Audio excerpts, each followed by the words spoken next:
Does the thought of being alone terrify you? Do you fill your calendar with people that you're only just so about? Are you codependent? Today, I wanted to talk about my new obsession called being alone. And if you guys are new to this channel, my name is Erica. I just got out of a very long marriage and relationship, and I'm healing from a tumultuous divorce. Never in my life have I actually prioritized peace, but learning how to be comfortable being with myself. Being in a bad relationship is more lonely than being alone. And I know that sounds cliche, but it's so damn true. Life can be so busy, especially if you're a parent or you're going through a divorce or work. I mean, there's just so much stuff that can clog your mind, body, and spirit. So embracing the moments of solitude could have so many benefits to your life. And today I wanted to share some of the ways loving being alone has enhanced my life and my healing. So let's go. Benefit number one is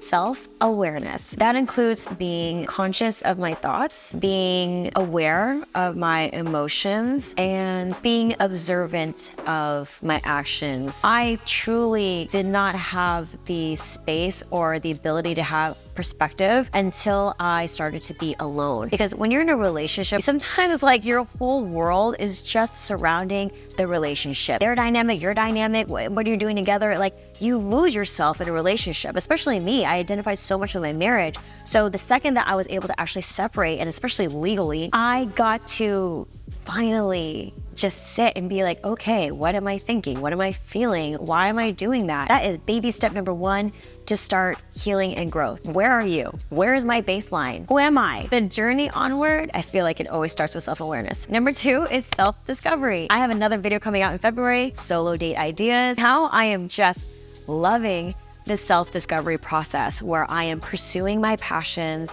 I am doing things without the influence of another person. I mean, just little things like when you're in a relationship, all these little preferences get polluted by someone else's preferences and schedules and everything. So being alone and not being tethered to anybody allows you to really discover your true desires, your true passions. You cannot pursue a dream life if you don't know what your desires are. You and your desires are like the same. Your soul is saying, this is what I love. This is what I want to do. This is the path I want to follow. And when you're just like getting pecked on the head every day by other people's opinions of what you should do, you just forget what you really want to do with your life and what you want to do with yourself. So self-aware, we get to see the person, who you are. Self-discovery, we get to start to know the person. Benefit number three is it's so great for the healing journey. Being alone allows you to see the wounds, even just the policing of my thoughts. When I was alone in my solitude, I got to see triggers that would come up. Oh, someone said this, and then it sent me spiraling. What wound is asking me to look at it? Also lets you look at the ways that you are still hurting or that you're suffering or negative limiting thought beliefs that need to be eradicated. The more that I would try to distract myself, the more that I would put off my healing, the trauma of the divorce and all of the limiting beliefs that led me to be in a toxic relationship. That takes a lot of emotional awareness and energy. So if you're distracting yourself and not sitting with yourself to start healing those parts of yourself, you're just prolonging your own suffering. Solitude allows you to be in the steering wheel of your own healing process. Benefit number four, independence. There is something to be said about those moments when you truly grant yourself the ability to see what you're made of,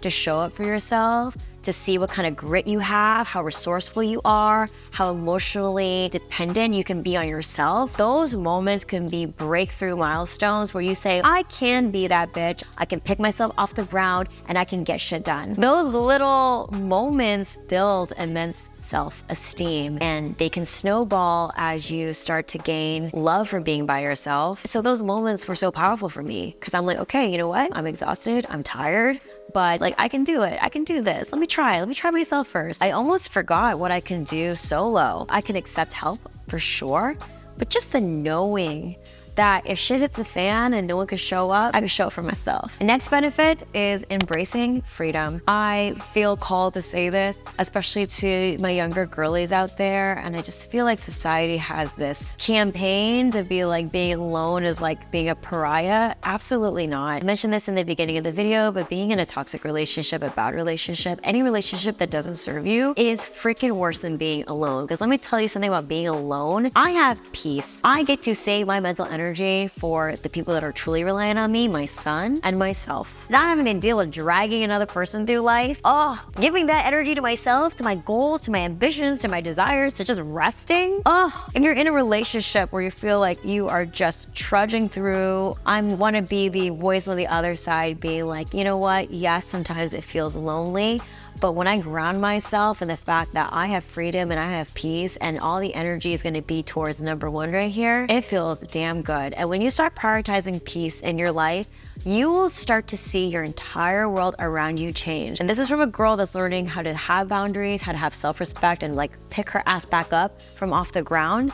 When you start prioritizing peace, it becomes so easy to have this filter system of what's good and what's not good for me. Like the more that I have the ability to make good choices for myself because I'm not freaked out about being alone, it just strengthens my gratitude that I got through a really tough period of my life. And now I'm embracing being free and single. I love being free and single. I'm 35, single, co-parenting mama. I've got so much stuff I want to accomplish in my career, for my self-development, for charity. Like, I ain't got no time to be crying over some dude. When you're afraid of being alone, you get hella desperate. You start bringing anything from off the street because if you're hungry, you're gonna eat anything, right? So yeah, everyone come in, everyone come in. Like, I'm so afraid to be alone. Like, no, party's over. Everyone leave. Only the VIP gets to stay, me, and everyone bounce out. Done. I don't care where you go, we just can't be here. And the last benefit I've experienced from being obsessed with being alone is to start to love myself. I want to do a whole video on this separately, but I don't think I truly started to love myself until I turned 35. And that's so sad. Like I'm like crying right now. I wish I could tell 25-year-old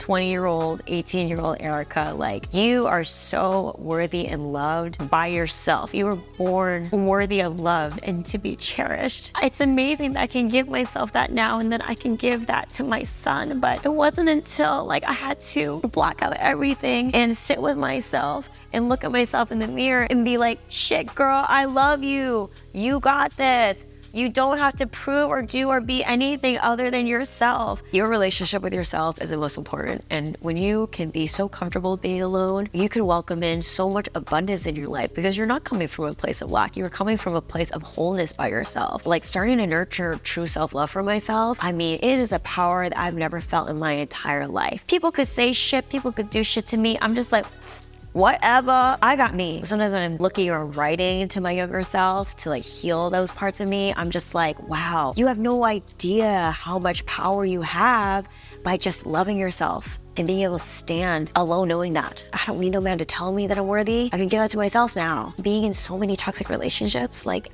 I never had the solitude space to claim that for myself. Now I feel so powerful because now that I have that and I can start growing and nurturing the seed, like imagine all of the better relationships and abundance I can invite in my life because you attract what you are. If you are a loving, whole being, damn, sky's the limit.